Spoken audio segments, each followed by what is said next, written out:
You know, it'd be nice if I had like a theme song or something to like read into. She's a good girl. You are a radio personality. Is that what you call yourself? Like a radio personality? Yeah, I mean, I Like used first to. and foremost. I used to. Yeah, I mean, that's what I like doing. It's what you know. I got a lot more work, especially recently. Radio became it's not a feasible business anymore.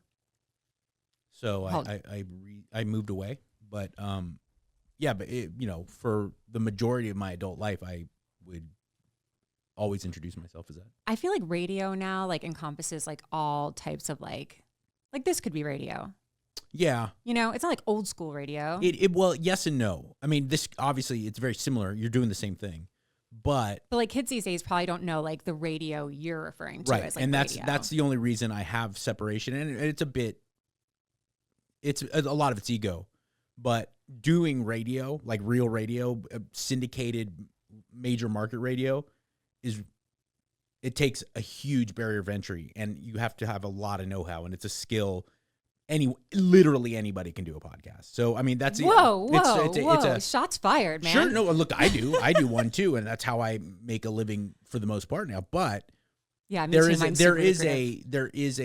beauty to it, because when I was a younger guy and I'd listen to Stern or I'd listen to Opie and Anthony and stuff, like the notion of doing that seems it was like playing in the major leagues. Right. Now, if you believe you want, you this can. Is pretty major. And that's awesome. That's a really cool thing. I love that idea.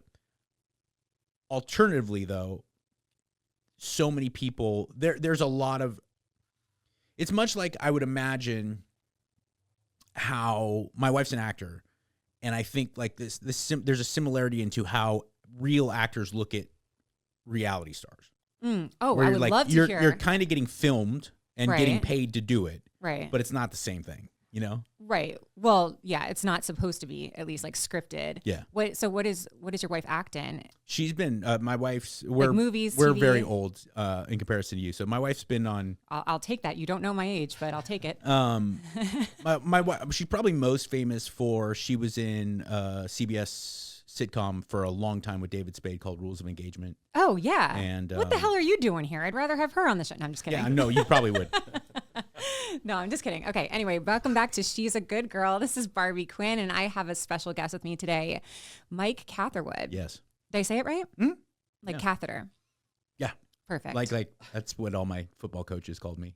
So well, you could pick either side. Yeah. You know? I get a lot nowadays. I get a lot of Catherwood. I don't know where that came from, but yes, you did say it right. Because my other name besides Quinn is Woodcock. So we share that, you know. Sick. So I have my own names that I get called. Yeah, I you know, because again, I got both sides. You got catheter, you got wood. I've got wood, I've got cock. So I have a strong woodcock. I would never brag about the size of my dick. I mean, it's not embarrassingly small by any stretch, but I will always brag about the quality of hardness. Oh, well, that's good. Yeah.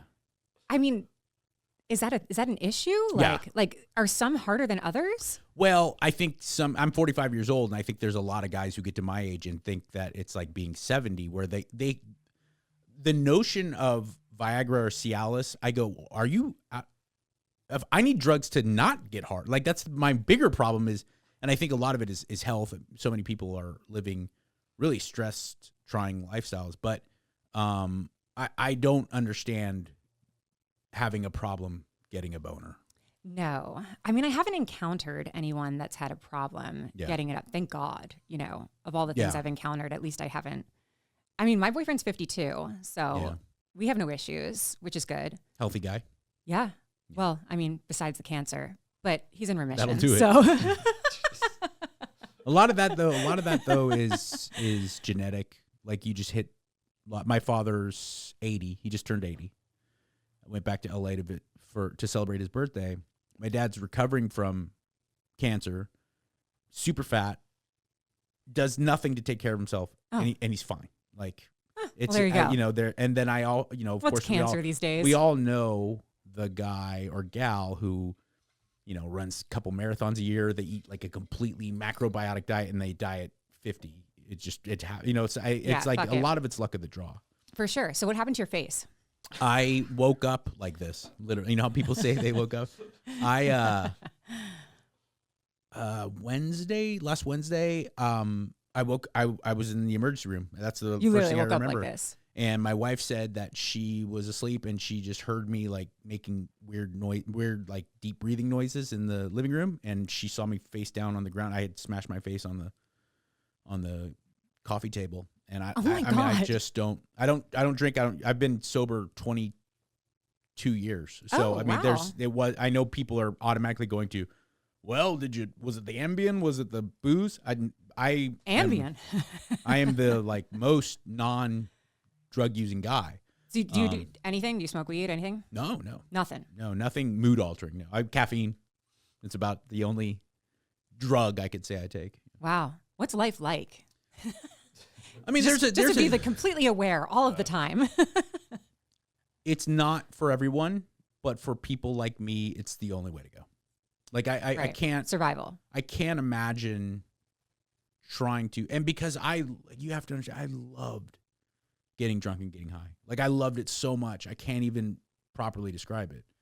But I can't live like that. I can't. And if you can, I probably think it's a way better way of going about things. If you can control it, if you can have a couple beers a week, if you can have a cocktail here and there, you could smoke a joint before you go to bed and relax a little bit, watch some TV with your loved one. You do that. Right. I can't. Of course. It'll be one will turn into like 20 kind of thing. Got clean, or I tried to get clean 3 times before I turned 21. And the last time it was almost a year. And even then I got pretty close to a year, and I thought, I went to a sushi bar with my buddies. Wow, and that's where you blew it at a sushi bar. They were like pouring sake, and I was like, I'm fine. I can have some sake. Basically water. And I did. I had like a couple shots of sake, and then drove home, and I was fine. And like 3 days later, I was in an alley buying crack. No way. Are you serious? Yeah. Wow. So I mean, like I said, that's quite the jump. I don't like either of the extremes. When people live their life, party animals, and then they're like, if you don't do this, you're wrong. I also don't like, there's so many people who get into recovery and they go around preaching like, this is how you should live your life. I don't think that. If you have a problem with drugs and alcohol, I think this is a very smart and practical way to go about things. I don't want to go around telling people you should do that. Unless I see you at a meeting and you've openly admitted that this is your thing, then we can talk. Outside of that, it's like, this is my thing. It's not yours, Yeah, no, I appreciate that because I smoke weed all day, every day, basically. I mean, I had 2 gummies before I came in here. So weed and mushrooms is the only, psilocybin and cannabis are the only 2 drugs that I can say that, because I don't have the urges, but I do miss them in the sense that like I think of the feeling that I would get using them, or the way that my mind would work, and I go, that would be nice. Yeah. Oh yeah. I don't have any. It helps me deal with society most of the time. I don't see people like knocking down a nice glass of whiskey. That was my favorite drink. I don't see people hitting whiskey and going like, oh, I'd love. I have zero desire. But psilocybin and cannabis, there is some. Well, that's like basically sober now. Yeah. People say nowadays, they're sober. Yeah. If they just smoke weed and do mushrooms. Especially in other states. There's like weird, California sober. There's weird stuff in Texas. Here in Texas, where like there's certain strains of cannabis that I guess are legal. we all smoke weed, but it's like ridiculous. Back in LA, I'm born and raised. Not only am I from there, because a lot of people in the entertainment industry are like, I'm from LA, but I moved to Texas. No, I'm from LA. I was born and raised there. Well, and what it was right outside of LA? I'm from like LA by proper? Dodger Stadium. Yeah. Oh, okay, sweet. Oh, I spent a decade in LA. Did you? Yes. Nice. I'm not like from there. I moved. What part? I did move from LA to here, but in 10 years, man. Everywhere. Yeah. I must have had like 500 apartments. You know how it is. It's the way it goes when you're hustling out there. Yeah. I think I started in Silver Lake, but before it was cool. And like nobody knew about it. And there were like hardly any signs that weren't in Spanish. Yeah. Then I upgraded to WeHo. Nice. And then, as I progressively got more income, I made it to the beach. Yeah.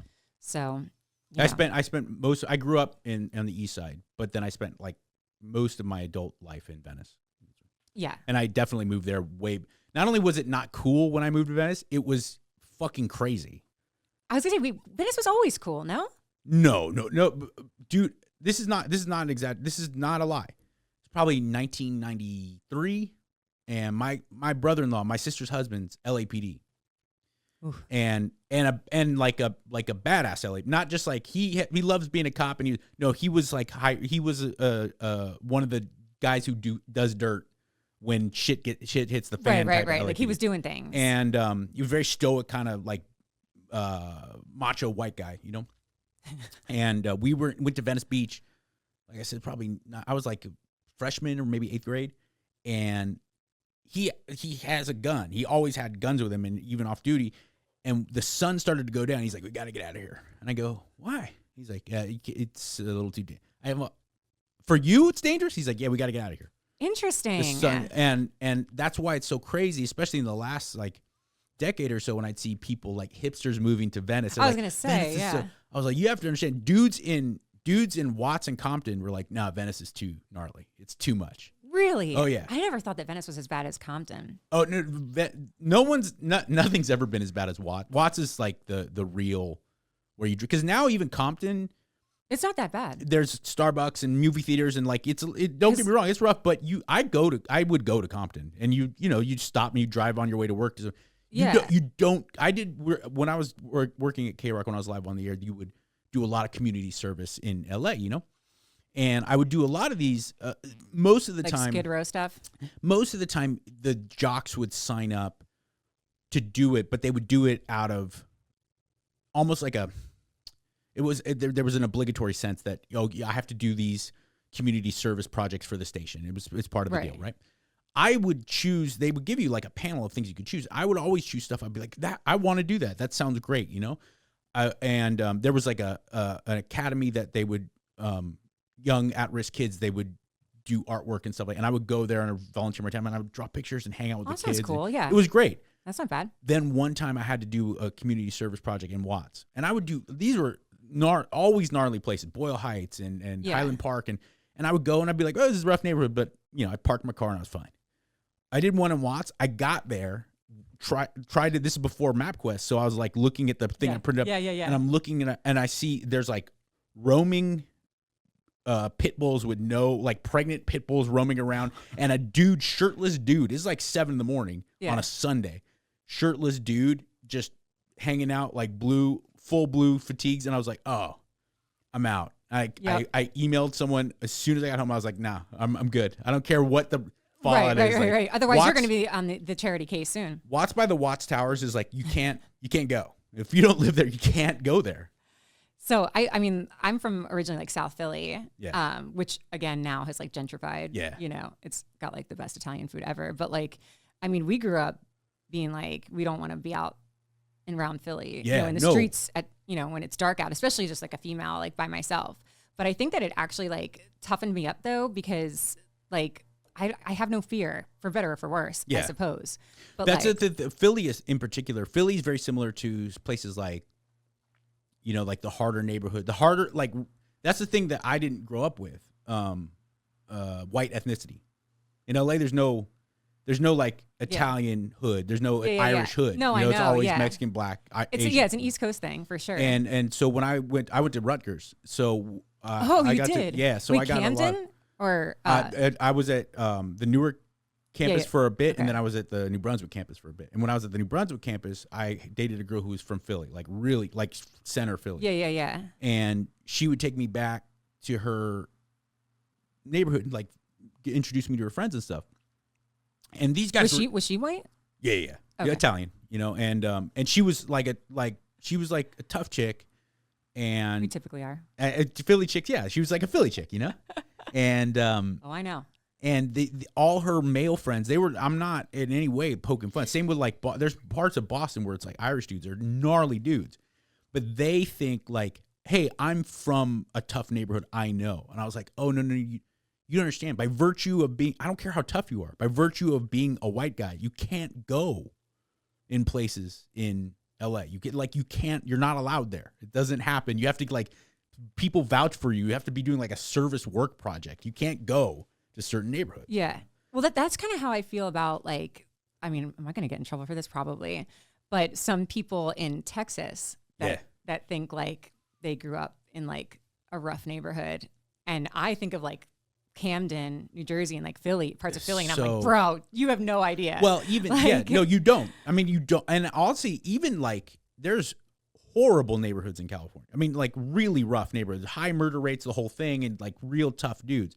But they don't look fucked up because everywhere in California, because you got that warm weather, man. And everywhere in California is relatively new. I mean, like, you understand, like in the 30s, it was still like There Will Be Blood. In the 30s in New York, Chicago, it was like The Great Gatsby. You know, like the West Coast, everything still hasn't completely gone to shit yet. You go to a neighborhood, like a shit neighborhood in Philly and Baltimore and New York, you're like, oh, fuck. You're like let me get, exactly. D-Day, you know? And I think that you don't, because like there's gnarly tough guys in Texas, Oklahoma, fill in the blank. Yeah, but I don't, because just because you can handle yourself, I don't know if you've ever been to haven't been tested war zone horror. Like, oh my God. Oh, you know, the horror. Yes. No, for sure. No, because when I left LA, I was able to buy a house, but you know where I had to go to do that? It was like basically like Inglewood. Yeah. And we were the only white people in the entire neighborhood. It's weird. And also like the funny thing, another thing that my friends from the South always had funny comments about California, at least Oakland and Los Angeles neighborhoods. Is they're like, where are all the black people? And I was like, there's way more. They're squished right off Crenshaw Boulevard, right where I bought my house. If you're from Atlanta, if you're from Texas, you grew up with black people. You grew up in LA. It's still very segregated. Even though it's a lot more ethnically diverse, it's super segregated. Like there's Asian neighborhoods. There's every neighborhood's a Mexican neighborhood now, but you know, like there's black neighborhoods, there's Asian neighborhoods. It's so weird how like segregated things get in Los Angeles. Yeah, no, for sure. I mean, I miss it and I don't. I mean, I couldn't afford to live there anyway now. So I miss it a lot just because my life was there. But I don't miss it in the sense that I love being here so How much. long have you been here? 3 years. Oh, you're new. I am, but I live on a farm. So you live on a farm? I do. What? And not like a hipster cool farm, like a couple. Like you have like animals? I live out in like Lago Vista, Jonestown, and I have Never even heard of it. Donkeys, goats, chickens, guinea fowl. Guinea fowl? What's a guinea fowl? Guinea fowl is like a yolked out turkey. Oh, they're like, and I have about 25 of those. They're really good. They eat a lot of bugs, and they're good alarm clocks, but they're also super annoying. Oh my gosh! What made you start the farm life? Okay, but first of all, let's talk about like where life began. Okay, because that's the good stuff. Like at least for me, like I grew up listening to Dr. Drew, like all of his shows. Yeah. And Adam Carolla and those guys. I didn't know you, unfortunately, but I recognize your face. Thank you. You know, like I feel like it's like imprinted in there somewhere. It's from my work in porn. I understand. I know. You don't want to admit it. Yeah. Damn it. I'm outed. Or you outed. We're both outed. I can never work in porn. I'm not confident enough in my fucking. You know, it's never as good looking as you think it is. Like when you do like the home movies, you're like, ooh, maybe I shouldn't watch this back. I think more of it is just that. Because even at my age, even being married, I've been married 13 years, and I still can achieve this. But I've never been a guy who like lasts very long. But I can go 3 rounds. You know what? I would rather. I like the little break, you know? Yeah. It's nice. You can like switch it up. But that doesn't make for a very good movie. Like the guys who are like. Don't they have like the what are those people that go in the middle? Oh, the fluffers? Thank you, fluffer. I need an anti-fluffer. Yeah. I need like an ugly chick to come in and like lie there in front of me because if you and I are making a porn, like I would come in 1 minute, and then that's fine for you and I because I'd be like, don't sweat it. Let me go to work a little bit with my mouth, and then we'll get back to you can get back into it. I've always I live up to that. Like I know a lot of guys like they come, they're done. I'm not that guy, but I always blow loads very quickly. So we've got a hard dick that blows loads and can go for multiple rounds. Yeah, I'm learning so much about you today. Thanks. Yeah, Thanks. It's great. So did you learn all of this on Loveline? Some of it.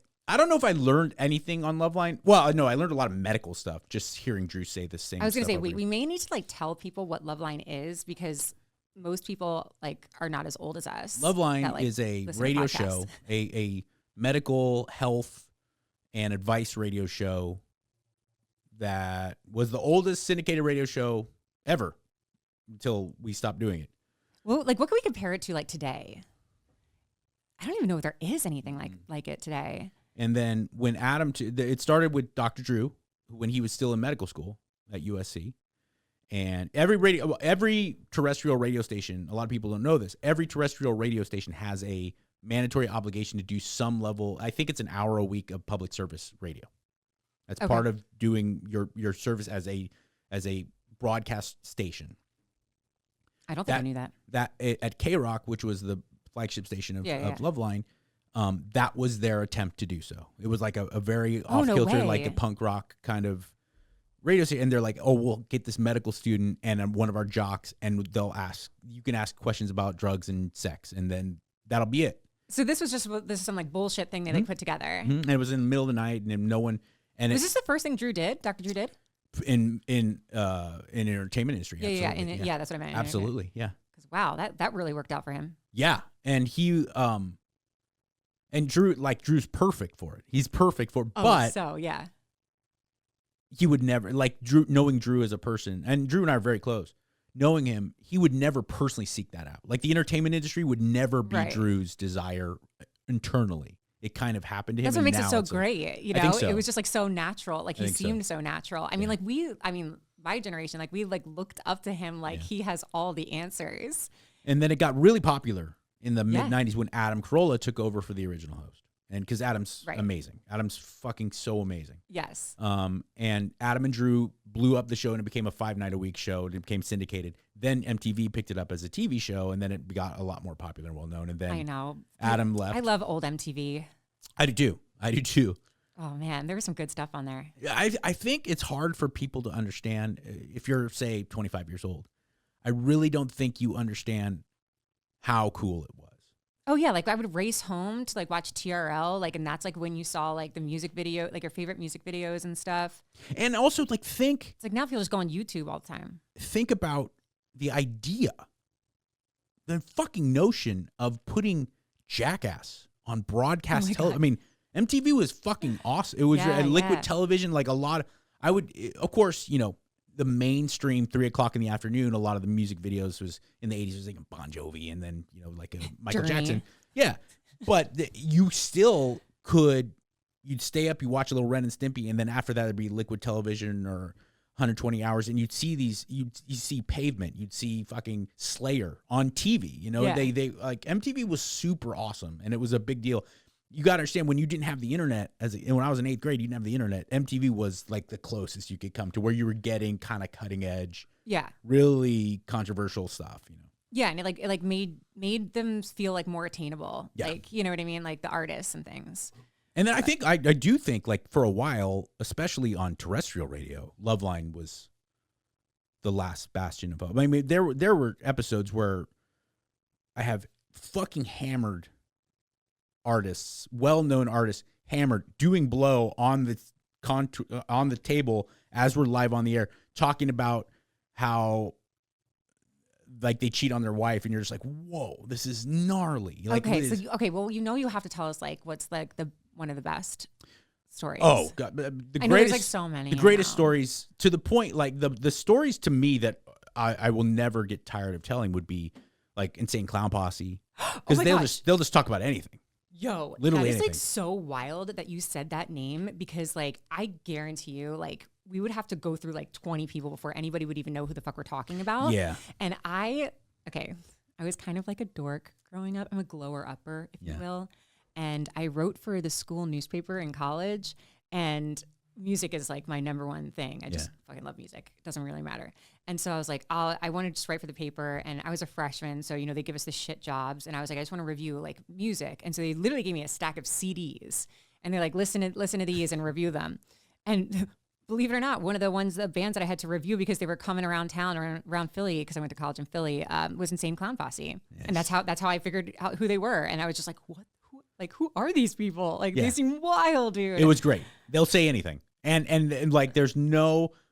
They live up to the name. They absolutely do. And I like them both very much. They're actually way smarter than they like to give themselves credit for. They're thoughtful guys. But on top of that, they don't give a... And they like, it's beautiful what they did. Way before the internet and like you could do that nowadays with streaming sites and stuff like that.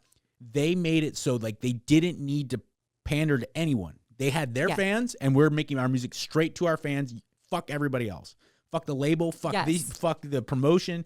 And so, which is why it's so wild that like I reviewed that CD and I even know who they are, because like I would not have probably found them otherwise. And I would just say a name, and they'd be like, "Oh, fuck that bitch," and I'm like, "Yes, okay, here we go. Go. Could you elaborate, sir?" It was nice. It was awesome. Oh my gosh, I love it when like you have an idea of like who a celebrity is going to be, or like who someone's going to be, and they like live up to that. Yeah. Oh, that's awesome. Lemmy was another one. I ended up being in the documentary about Lemmy. And this is his autograph right here. And because of his episode on Loveline, it ended up being so much better than I could have ever, because I was a huge like old school proto metal fan. Like I have Ozzy Osbourne's signature. I have his autograph right here. I have Lemmy here. Okay, like what is with the tattoo of the autographs? How did that start? Kind of, I mean, I genuinely was a huge fan. It had nothing to do with like publicity. And I think when the first time I met Ozzy, he came into the radio show, and this is prior to the Osbournes. It wasn't like that, right? Like people, it was cool to old heads like me, but believe me, 16-year-old kids were probably turning the channel to have Ozzy Osbourne on the morning show, And I said, Ozzy, we got a tattoo artist that happens to be one of the interns here. He's ready to go. If you sign my chest, I'll get it tattooed. And he's like, oh. And Sharon goes, oh, come on, Ozzy. Just do it. Just be nice. It'd be good. God. And so I take my shirt off, and Sharon's like, "Oh, Ozzy, look at his body. Look at it." Oh my gosh, this is amazing. So Ozzy goes and he draws all over my body, like happy faces and shit, and like just designs. Yes, and I'm going, oh fuck. Inside, I'm like, oh Deal's no, a deal. I'm screwed. And then Sharon's like, Ozzy, stop it. And he's like, oh, I'm just kidding. And then he signed it right here. So man, I was really hoping that you would lift your shirt up and I'd see a bunch of then after cartoon drawings on there. That's Ozzy. Oh my God, that's amazing. Yeah, thank you. So after that, I just kind of became a thing, and people would sell me the idea, like someone would come in from some band, and I'd be like, no, fuck that. But when Lemmy from Motorhead came in, I was like, fuck yeah, he's the next one. And so I had the Sharpie, and once we got off the air at the first commercial break, he signed it right there, and I went later that day, and I got it was like 3 a.m. I went to Kat Von D's place, actually. Oh my gosh, how funny. Yeah. And Platinum Ink. Right? But Lemmy was one of those guys I was such a fan, and honestly, like I love Motorhead. I was just listening to Motorhead this morning, but Lemmy I'm such a huge fan because of what he stands for. Like we were talking about with this Insane Clown Posse. Like they don't care about what would make them bigger, therefore their fans. They walk in their truth, yeah. Lemmy was like this since 1979. He's like, fuck what's popular, fuck trends. Yeah. He made 50 albums. They were all similar sounding. It was fucking awesome. It was so rad. He was so authentic like that. And so that he was one that definitely I couldn't believe how if he wasn't as cool as I thought he'd be, he was cooler. Because he was smarter than I thought he'd be. He was way more insightful. I feel like there's a trend here of like the smart, cool people being like, fuck being like a sheep, I think there is that. And I hate to talk shit. You bring up a very good point. Yeah. I think a lot of the people that really embody what we look up to in the entertainment industry end up being high intellect people, even if they don't like to pretend that they are. Right.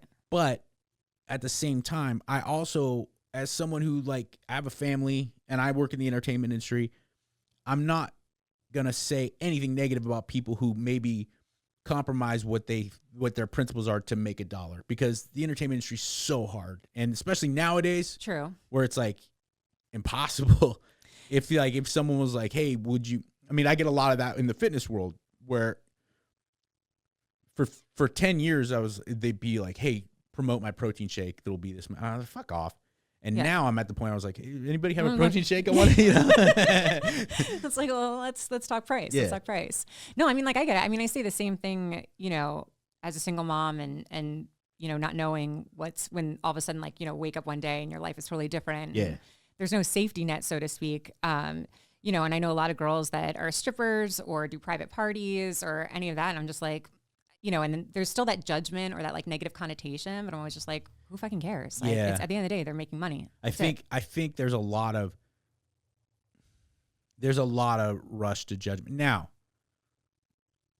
I will say there's a lot of these OnlyFans girls though that they're making so much money doing that. I go, yeah, you wouldn't make as much money, but you could make a good living doing other stuff. You're interesting, you're smart, you're pretty, like you could, and they go to that because it's easier. Yeah, and like I don't know if it is easier. I feel like that's like a lot of pressure, and like also like no, because butt ass girls make lots of money on OnlyFans.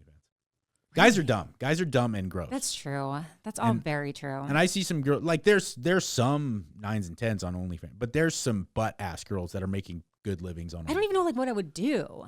Like I feel like I would just be like so awkward. Like, and it seems exhausting, man. It seems like a lot of work. Not compared to real work though. I guess. I mean, technically we're working right now. This yeah. Seem so bad. This seems better than OnlyFans. No, but I've hung drywall. I've done roofing. I worked in garages. Like I've had real jobs. And I think because like I never intended to get into show business. So until I got into radio, all I had was manual labor jobs.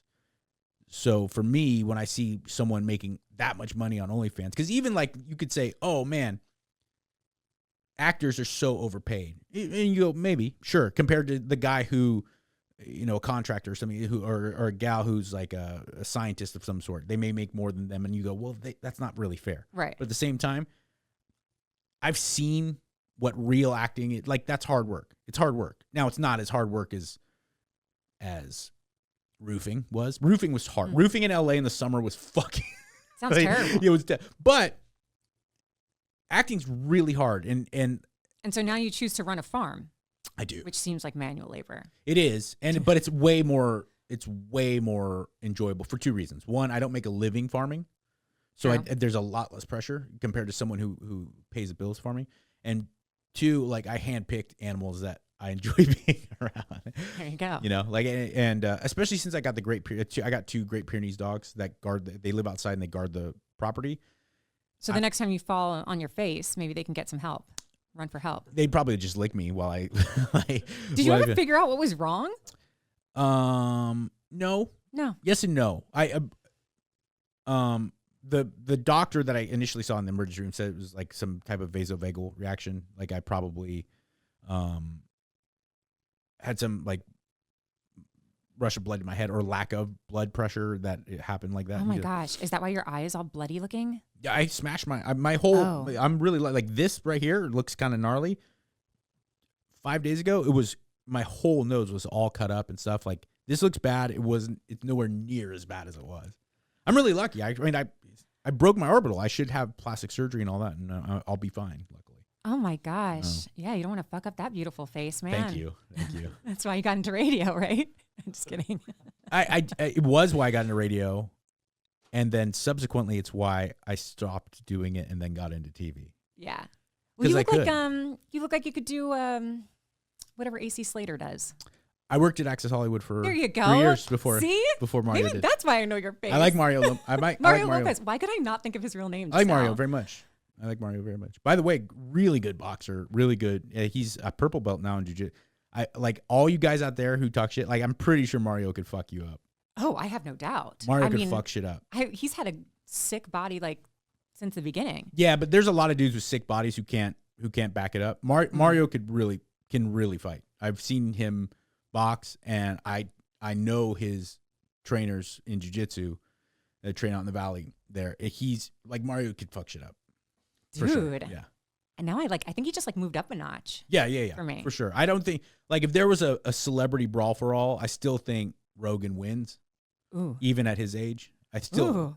Those are fighting words. Because he's a devastating black belt in jiu-jitsu, but also I know his knees and back ain't where they used to be, but he could uncork one of those wheel kicks or like you're fucked. He'll break your ribs with one of those solid kicks to your chest. Like, and then he'll absolutely choke you. Power. That's power right there. Yeah. You know, who would win the celebrity female brawl for all? I don't know, like... Does Ronda Rousey count as a celebrity now? Because if she does, she wins. You know, me and fitness don't exactly go hand in hand. Really? You look very fit. Thank you.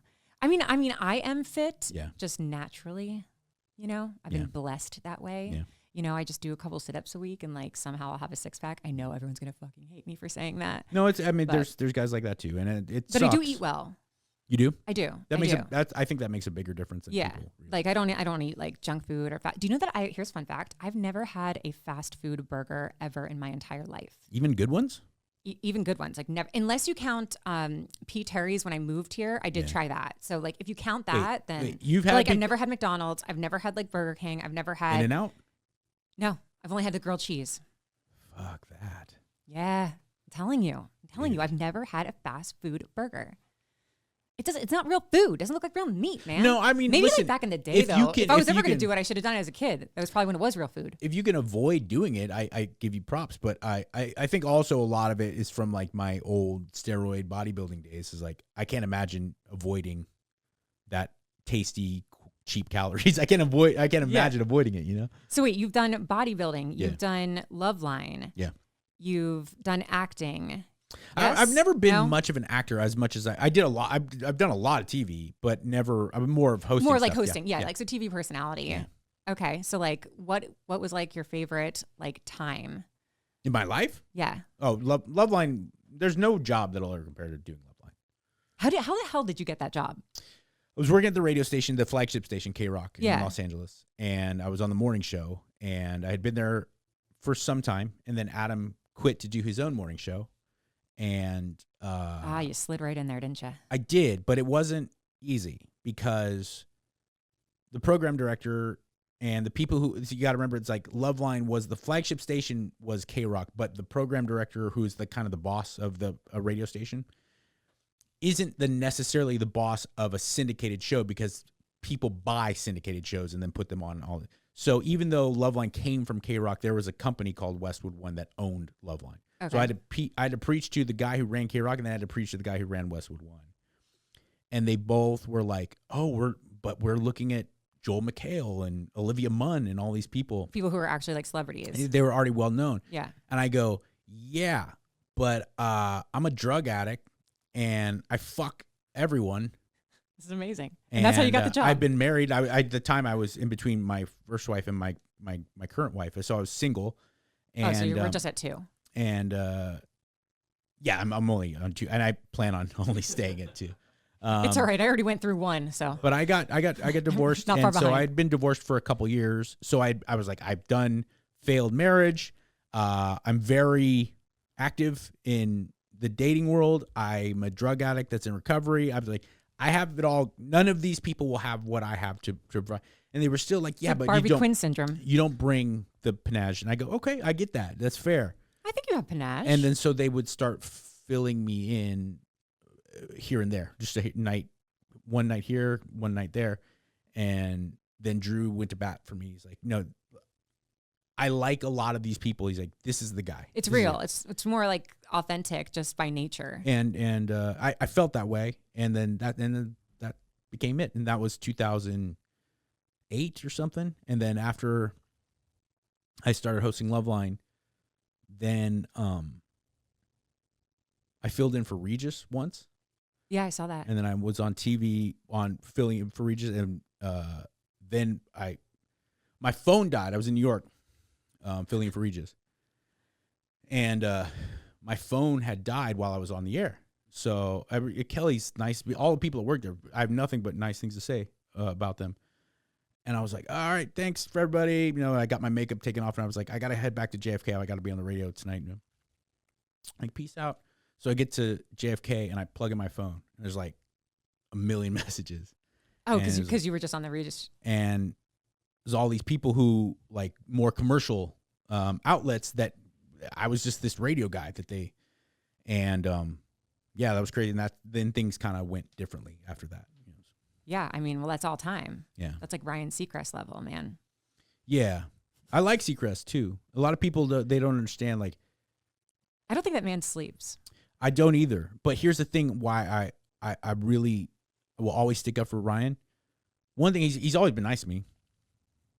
And two, when he was like 20 years old, he dreamed of being the next Casey Kasem, Rick Dees. Oh, He's I know. Like, I'm going to work in and I'm going to broadcast all day, every day, and I love it. And I want to be this. And he did it. Yeah. You know, and he did it. He took all the steps. So like none of his jobs are jobs I'd want for me, because I would hate to feel constantly like I'm on the verge. He's everywhere. There was a period of time where, like, I swear to God, like, you either were listening to his voice or looking at his face all day, every day. And he absolutely. And there's something to being unthreatening. You may not necessarily be special, but being unthreatening, like not losing jobs and not getting your company sued, he doesn't really fuck up, does he? No, never, 0 times. How does that happen? I know. Even when I'm like trying my damnedest, like, I agree. I'm going to do something wrong. I agree, but then.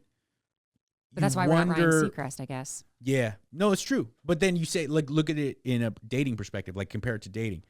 I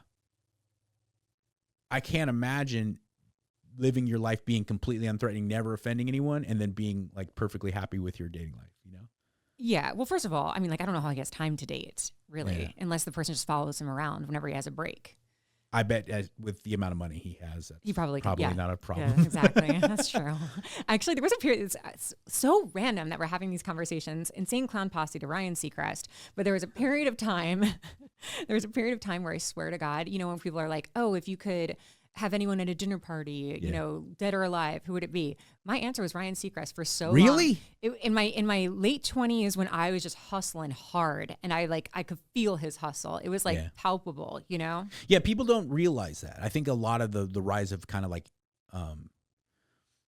talking heads and reality stars like doing that, like the people who host The Bachelor now are just chicks that used to be on The Bachelor. Like, they're not hosts. Don't even get me started about The Bachelor, man. I mean, they've got these like guys like being The Bachelor that are like, I don't know, 35, maybe young professionals, ex-football players, whatever. And then they have like girls signing up for the show that can't even drink yet. They're like 20. Yeah, but how are you going to get married, dude? Like, a couple things here. One, we used to have the girls of The Bachelor on Loveline every year. So I got a lot of chance to. But back then it was probably still legit. 2010, 2009. Yeah. But I was every year. Don't get me wrong. There was one of the girls who was a random, like, she's a professional waitress or something. Nothing against waitress, but like, you're like, okay. She was scorching hot. But most of the girls were like, she's studying psychology at Columbia. Like, she's a teacher. She's a district attorney. I was like, what the fuck are you late? Like, you should have no problem getting. Oh, I thought you were going to say, like, oh my God, you're that hot? I didn't think you could be smart, too. No, I just think, like, girls that all of them are at least reasonably attractive, but I was so blown away every year. It wasn't like they were all. So what was strippers. their answer? I think there's an allure to being on the show. I think that has to be it. It is all time. But I gotta say, though, here's my beef about the age thing. Mm-hmm. You know, it's like, I'm too old to go on The Bachelor. Sure. If I wanted to, you know, it's like, too old, not going to happen. Even if I'm like age appropriate for The Bachelor himself. So I really think that they need to do, because let's face it, like, everyone's getting divorced. Hopefully not you again. Yes. But everyone else is. And we need, because like my choices in the dating world are, obviously my boyfriend's 52. I either, you know, date fuckboys just for fun, or I had to go to the 50 range. Yeah, but you're right. Well, here's so it's like your boyfriend's 52. Right. You're not. That's why the bachelors who are 36, 37 have 22-year-old girls on. Right, but us women, us divorcees, we need our second chance at love. That needs to be the Bachelorette, not whoever he didn't pick from last season. Yeah, but that doesn't get ratings. You're right. As far as interesting, I feel like if they're cool enough, interesting, meaningful television, you're totally right. I agree with you completely. I think I would be amazing at it. But you and I are not the demo of that TV show. I watch it. Do you not watch it? I haven't in years. When Chris Harrison left. He was the best. I haven't watched it since my wife started making me watch it. Like, that was like one of the worst like cancel culture stories I've ever heard in my life. He did not deserve it. No, he absolutely did not deserve it. Like, and that's another. I mean, that's another reason. That's a perfect example of why I could never be Seacrest or someone like that. Oh. is because like that's not even, it wasn't even offensive. No, I know. Like the things that, well, I mean, like maybe not in that realm, but the things that people could dig up, you know. They asked me when I was on Dates with the Stars. They asked me to be the Bachelor. Are you being? How could you not tell me this already? Because I said no. Why? Because I said, why would I want to be on The Bachelor? And they said, yeah, but there's 30 girls. I was going to say, you just said like you were big in the dating scene. I know, but 30 right there at your doorstep. But that's 5 billion less than the rest of the world. Oh my gosh. Wasn't good enough for you, huh? Do you regret it now? No. No. I have no idea. I have no desire to do that. I mean, there's a lot of reality shows that I did that I go, no. And they go, we'll pay you this much. I go, no. And they say, we'll pay you this much. I go, okay. Oh, yeah. I mean, Dancing with the Stars is exactly that. I loved everyone that was at Dancing with the Stars. Is it so hard? No. Really?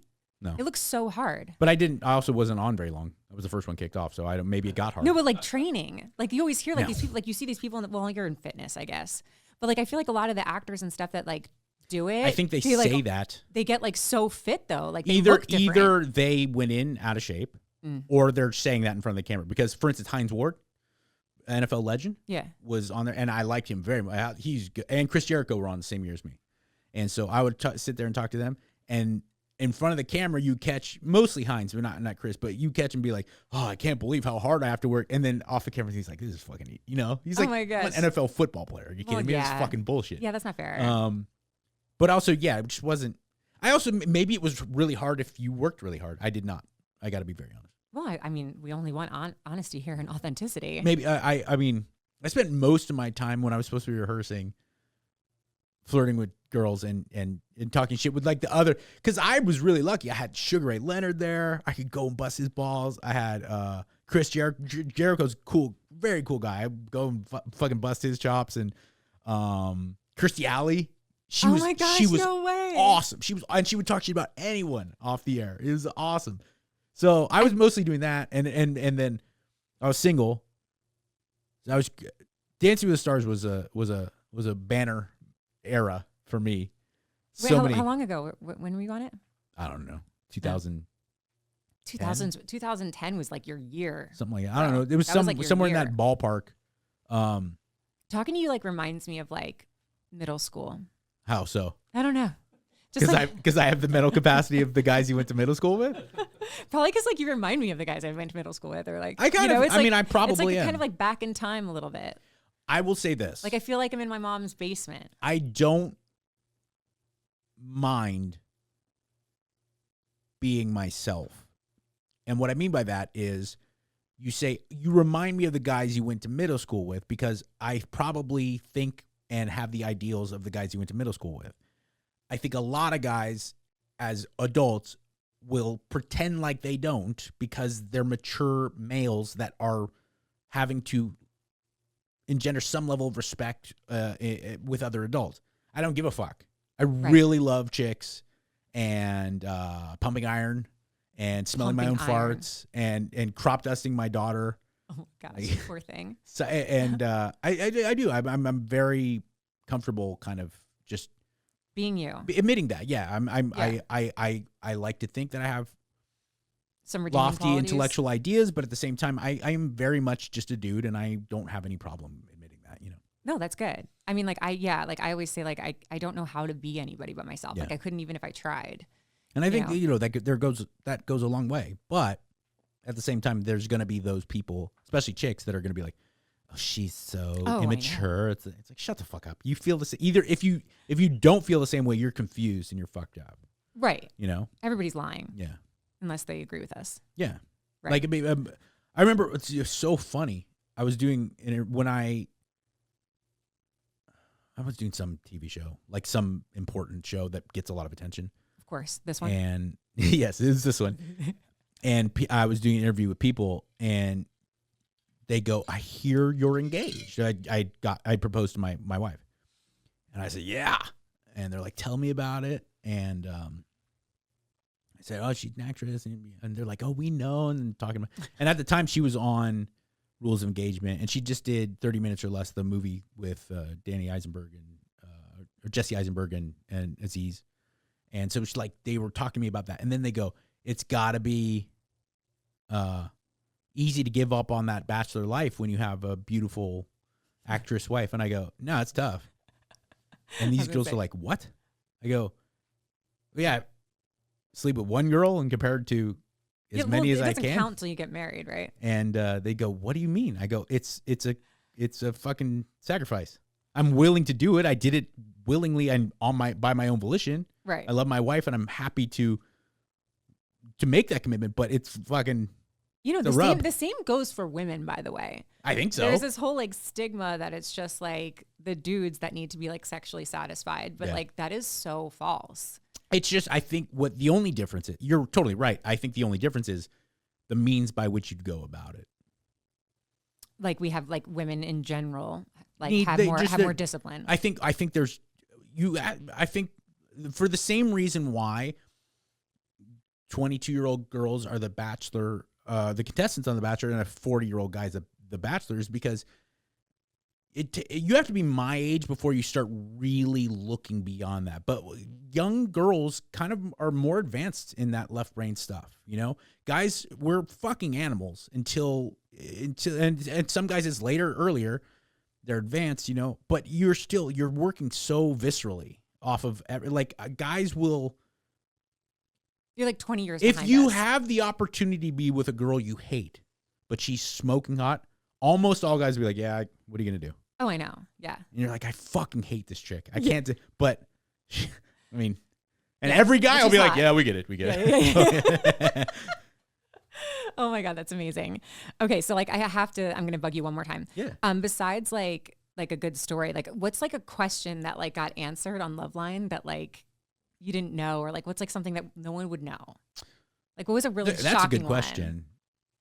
There was a lot of kind of common sense stuff that you just, when you're a kid, you go, how come this chick treats me this way? There's a lot of those where I go like, dude, I get it. I've been there, but you'll understand. That's right. It's not that confusing. But there was a couple medical things where I go, really? Like, what? Oh, okay. Here's one. Yes. Shitting blood's not that big a deal.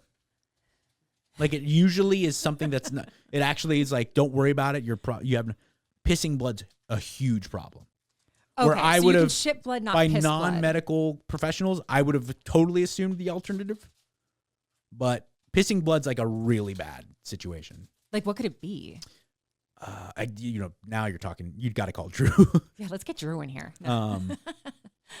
Yeah, but but there's a lot of medical stuff. A lot of medical stuff where I go like, really? Wow. Okay. I didn't know that. But yeah. That's one that comes to mind.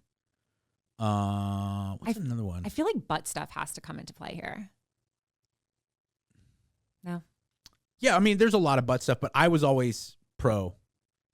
Like if you're open, if that entrance is open, then drive cars in it. That was always my take, and understand that. I think most girls understand that there's a certain level of danger that comes with that because you see the prolapse and you see the.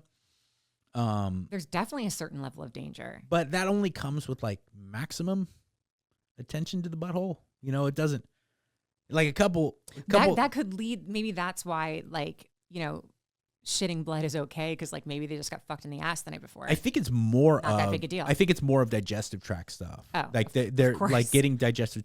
I think I just because once you shit it out, there could be plenty of things like, for instance, like you're this very sensitive tissue down there, like the end of your butthole and the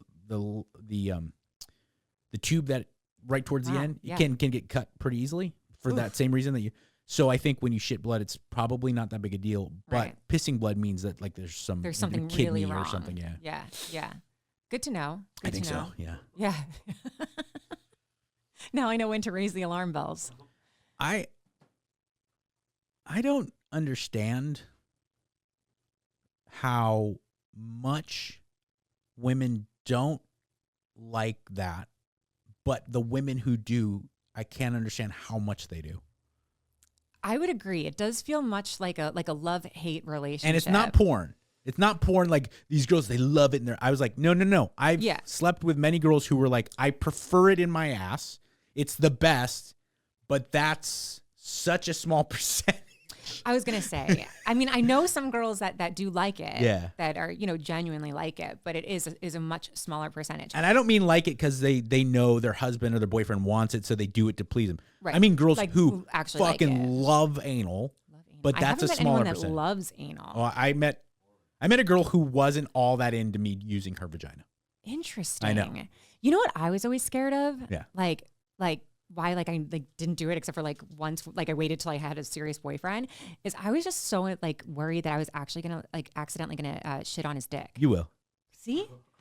I mean, and you guys are just okay with that? Unless you really women in the industry, they will do the colonics and the enemas and so stuff. So guys don't care if you shit on their dick. It depends. I've had depends how I've much. I've had a nug. I've had a little bit of it's been a rough day. I don't know what I'd be like if I pulled out and it was like 2 girls, 1 cup on my peeps. I'd probably be like, whoa. You're like, I'm good. I'm tapping out.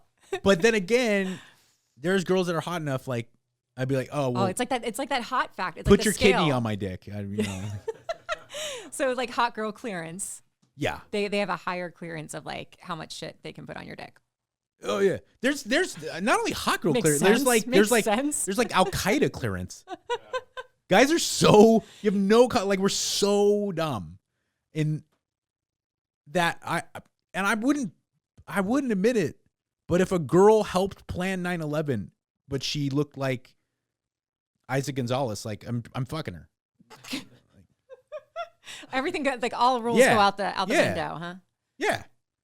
Some of my closest friends, especially now moving here to Central Texas, most of my close friends are active duty or veterans.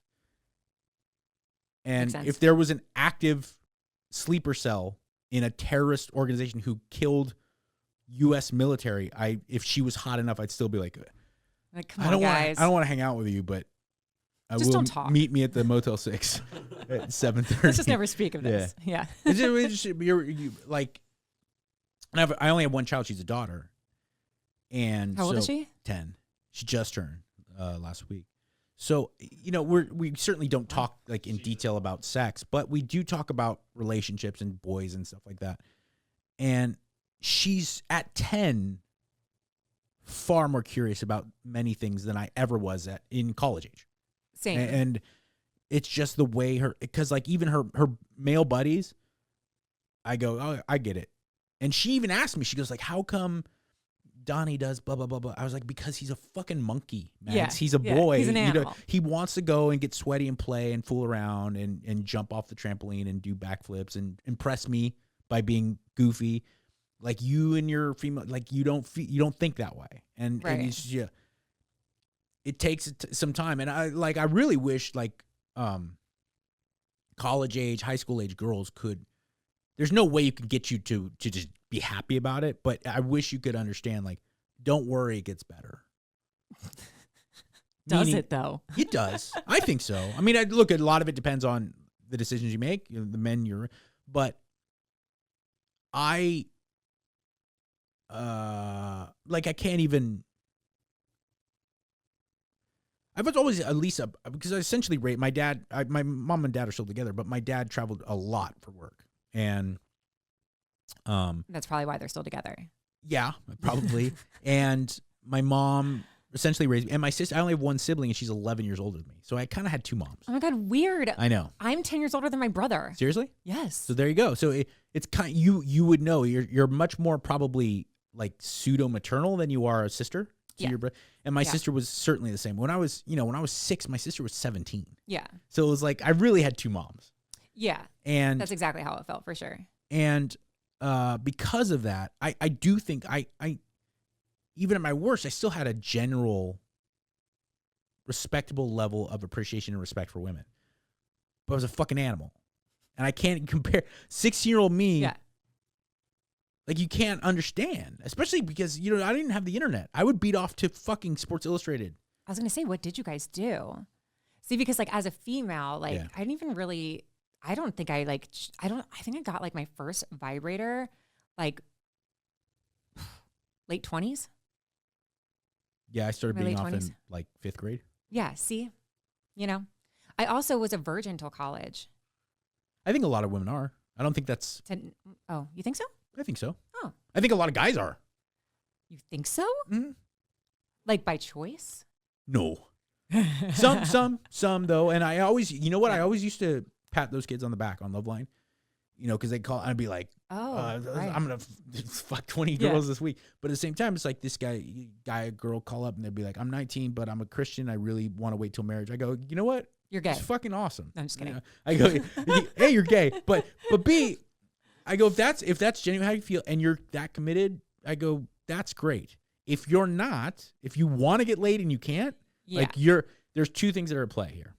Yeah, what advice would you give? You can't say that on the radio because you don't know, but you either go, you're really fat and ugly, it's terrible, but that's reality, right? If someone's a 1, it's going to be hard for them to get laid. Sure. Yep. Or there's something seriously wrong with you, right? And you need to, and it doesn't mean you're a sociopath. It means there's something seriously wrong with you, like you're abused, so you're so shy you can't even talk to another girl or another boy. You're hiding the fact that you're in the closet, right? And so you can't even muster up the idea of talking because you're still hiding who you truly are. So there's something there that you need to get into, or you're making a commitment, which is nice, it's beautiful. Right. So all dudes just want to fuck all the time. I think so. Yeah, I think so too. That's why. Look, I grew up Catholic. Me too. Did you? You're Italian from Philly, of course. Yeah. Okay. So you grew up Catholic. Like, there's no shortage of father so and so. Watch out for that guy, right? Oh, There's no every neighborhood, and we all know of how many the Vatican has replaced. How many priests? How many stories of nuns are there? Truth. Because interesting. Women go, I'm going to make a commitment to God. It's hard, but this is so be it. And you just go and you live your life and you travel and you become, to Calcutta. And guys, you make that commitment and you're like, fuck. How do I get through this? How do I make heads or tails of it? Yeah, this is insane. And it drives you crazy. So. Well, good girls shall prevail. I think so. On that note, before we sign off, whose autograph would you get next? Or who are you holding out for? Josh Jobe. We can make that happen today. That's a good question. Barbie Quinn. Sure. Mm-hmm. Sure. I mean, you're in the running. It's a good one. That's a really good question. You know what? And it's sad to say, God rest his soul, but he just passed away. I would say Norm Macdonald. Oh, I thought you were going to say Ryan Seacrest. That would be mine. Much love to Ryan, but no. I'm just kidding. I always there's people who work really hard and they get what they want in life, but that America has 10 trillion stories since its creation of people who were committed and they worked hard and they made their dreams come true. The people who were committed, they worked hard, they make their dreams come true, and they did it by playing their own rules. No. Oh. Like every major media outlet told Norm, you can't do that. And he's like, okay, yeah, no problem. And then later that night, he gets live on air and just goes like, yeah, OJ kills people. And you're like, oh, fuck. Yeah. And he's just like this to everybody. And zero fucks. I love that. I really do. So I would say he would be one. In a second, I would get his. That's a good one. I don't know how it's going to happen. I'll land on that. I don't think it will. In another life. Yeah. In another life. In the meantime, we have Ryan Seacrest. Sure. Yeah. Or Mario. Mario. I don't mind Mario. Yes. Oh, I'll be done. Let's get that one together. I would love his skin, for the rest of my life. All right. Well, thank you so much for being here. I Thank you appreciate for having it. me. Welcome to the Good Girl Gang. Thank you. Till next time.